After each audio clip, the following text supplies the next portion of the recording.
Bike and Mike here for the Bike Mart. Life is better on a bike. We were going to talk about the Hotter Than Hell 100 today, and for some reason they thought I was the person to talk to you about it. My first Hotter Than Hell was in 1987, been there every year since. Hotter Than Hell 100 lives up to its name. It was an extreme sport before extreme sports existed. You're going to be in 100-degree plus heat. You're going to have usually 20 to 30 mile an hour winds, no rain, and no shade. So when you start training for the Hotter Than Hell, you need to get acclimated to the heat. You need to start eating and drinking in the first 2 hours of that ride.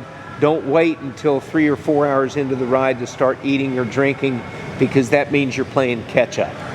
Don't over drink. In other words, don't slam a whole water bottle at a rest stop. Camelbacks are wonderful so that you have that straw over your shoulder reminding you to take frequent sips of water. Same thing with your nutrition. Those jersey pockets have a purpose. You carry your food in them so you can pull them out during the ride and take a bite or two, put them back in there. I love Pro Bars. They're a very calorie dense but low volume snack, so I can get 100 calories in just a couple of bites. So when it comes to nutrition, one of the things that I like to help people understand is there's what's called stopgap nutrition, and then we've got what's called sustained nutrition. Stopgap nutrition is the stuff that's designed that if you're fading in the end of your ride, in the last stages of your ride, you just need a short, quick boost that's going to get you home. So when you look at like waffles and the gels and the stingers and things like that, those are the stopgap energy, short gap energy. You don't want to eat those all day for a long ride because they're pure carbohydrate and they're like flash paper. Gone in 15 minutes. And you're going to have to keep putting them in there.